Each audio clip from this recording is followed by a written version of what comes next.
Eden Hazard want his friend who is managing Como in Italy to take over a Chelsea football club. Surprise! Quick one on Chelsea. What did you make of Mauricio Pochettino leaving the club last week? I was a bit sad, to be fair. I think he did a great job. I know people, they want Chelsea to be in the top four, but it's just a season of transition. He's a great manager. I wish him good luck. Let's see who's going to be there in the future. Who would you like it to be? Roberto de Zerbi? Maybe. I have my friend also in Como. He can be the first manager. Quick one on Chelsea. What did you make of... Okay, he said maybe. So he approves somehow 50-50 Roberto de Zerbi. But he said, hey, have a look at my friend Cesc Fabregas. What do you think about Eden Hazard recommendation? If you have to choose, like, honestly, between Fabregas and Roberto de Zerbi, who are you going to choose? De Zerbi got some kind of experience from Sassuolo to Shakhtar to Brighton. So he got a lot of experience when it comes to management.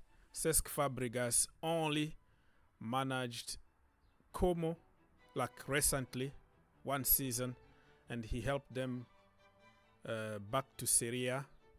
I don't really believe that this is going to happen, because I think Fabregas would like to, continue a little bit with that team and then see what's going to happen in the future. That is just my opinion. But if a team like Chelsea or Arsenal come calling, he might change his ideas. Pep Guardiola is leaving. And this is the reaction from Premier League teams. That is the reaction there. Like, oh man, I'm so sad that Pep Guardiola is leaving. And then they turn around and start laughing like, oh, get out here. Get out of here. We're tired of you. How can you win like 6 leagues in 7 years? You are making the Premier League the Farmers League. But anyways, other teams being very poor managed. Okay, it's not only about money, because if you look at Pep Guardiola's transfer, it's not that bad. He doesn't go over and pay 150 million. They go for a normal range, but they know how to detect the players that they want in the team. He's not afraid of benching anybody, though. Even Matheus Nunes, that they bought from Wolves. And then he's on the bench most of the time because it didn't work out. Look at Jack Grealish. He was the king at Aston Villa. He went to Manchester City, winning trophies, but he's not playing football the way he would like, and he's not given the freedom to do what he wants. Leeds United, I am 50-50. They're not going to play next season in the Premier League. I was cheering for my boy, Ethan Ampadu. That's it. I don't have any connection with Leeds.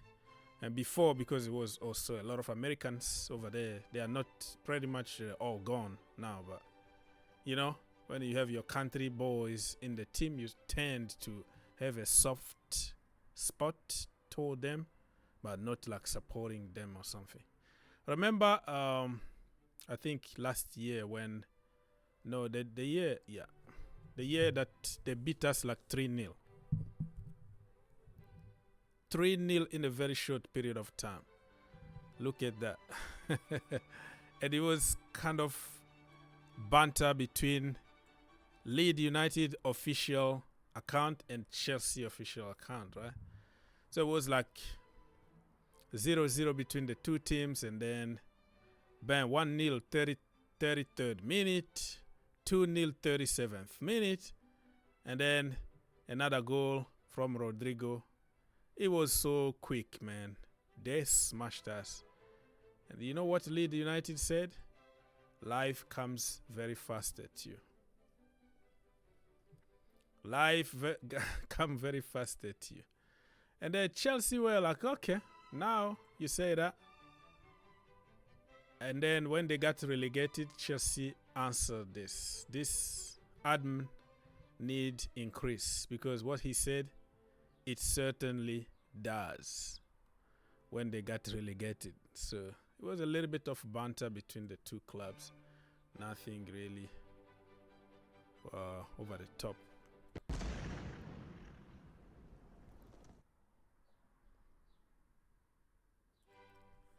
Let's continue some news. So we were talking about Manchester City and Pep Guardiola. Lucas Paqueta, it's official. Manchester City are not going to sign him anymore because of the betting scandal that he could be suspended for 10 years. It's not official yet.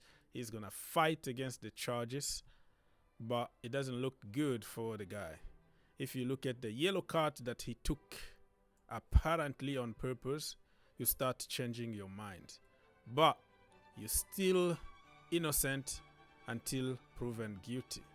Unfortunately, on social media, you are guilty even if you are proven innocent. People will just call you a cheat, call you names, even if the justice already cleared you. Let's continue a little bit. It looks like it's 2-horse race here. Huh? Only 2, because this afternoon or this evening or tonight or whatever day you're going to watch, it looks like Roberto de Zerbi and Maresca, Enzo Maresca, are the 2 top candidates now. So other candidates are just being eliminated slowly and surely. The problem we have now is De Zerbi, Eghbali really likes him. So we have a board, we have owners, many of them. So they have to vote when it comes to decisions, which is really sad because it takes time to make a quick decision because everybody needs to vote or the majority is going to be listened to. But sometimes the majority doesn't mean that they are right. All right? Back in the day with Abramovich, it was him, probably somebody in the middle, Jose Mourinho. That's it. The decision is made in few minutes. Bam, bam, bam, done. But having a group like this is one of the issues that you can have. It's a lot of voting, a lot of stupid decisions. So Maresca is supported by the club hierarchy choice. I don't know what the difference between Eghbali and the club hierarchy choice, whatever it means here. McKenna is it's a concern over whether he's ready for the Premier League, basically. Frank is a 3rd favorite by some distance. Man, I want this to end. And just because people are reporting on such and such doesn't make it through. Keep an eye open. It could be the last minute boom. Xavi Hernandez or Ruben Amorim. Keep an open mind, my friend. It's not done until it's done. But it's really a mess, to be honest with you. This is a mess. Every single source repeating pretty much the same thing. Enzo Maresca and Roberto de Zerbi have emerged as the main choices for Chelsea, with different factions of the leadership making the case for either one. So you have 2 or 3 camps. Everybody got a choice, just like fans on social media. You have your choice. Mourinho, Thomas Tuchel, blah, blah, blah, blah. So when it comes to choices, you can't convince everybody. But I wish that we can just make some quick decisions and move on. Lukaku could join Mr. Conte if he signed for Napoli. So many people been saying that we could do a swap deal. Osimhen plus money.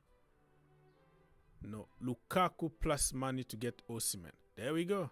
That's the way it's supposed to be. I don't think it's going to happen. I think Lukaku is ready to go to Saudi and get the bag. But Antonio Conte might convince him like, hey, let's go and dominate Italy again with you. They are not in Europe though. They didn't qualify even for the Europa Conference League. So Antonio Conte is going to focus one game a week. I'm afraid he's going to win the Scudetto again. So if it's happened, very good for Chelsea. But I don't see it happening though. I think Lukaku is ready to go somewhere else. He's sick and tired of Italy and Europe in general.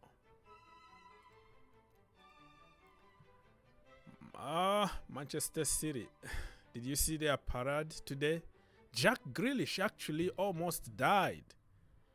The guy is in that level of alcohol and he's on top of the bus there dancing. I don't know if we're gonna find the clip here, but it's dangerous, Super Jack. You have to save yourself for the national team. So look at this. Manchester City title parade is underway.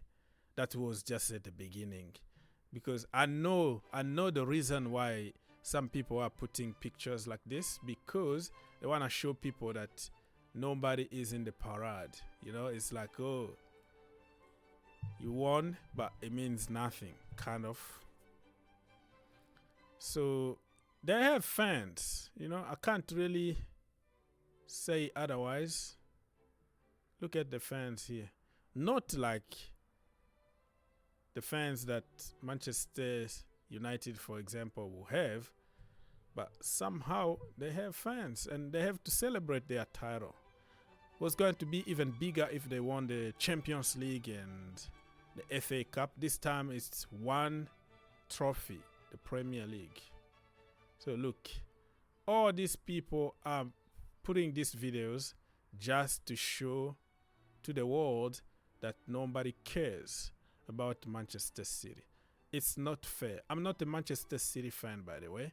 I am just not happy about what people are saying. Look at them. Yeah, if it was Manchester United or other teams, Liverpool was going to be different for sure. But City are growing around the world. Make no mistake. They are growing around the world. With the new generation, they just care about the winning team. So watch out. In 10 years from now, Manchester City are going to be really, really popular. Yeah. Oh, look at the comparison. Nottingham Forest promotion parade. You see? Parade there, and look at Manchester City. Depending on what time of the day you decide to take a picture, but it is what it is. City might not be the traditional club in England, but they're gonna get bigger and bigger if they continue winning, and if they are not charged and relegated to League One or something like that. Okay. Interesting. Look at Jeremy Doku. What is that? Looks like people are dancing with underwears. I hope it doesn't get copyrighted or doesn't get a strike on YouTube or something. Why are you outside in the rain with underwears? Makes no sense.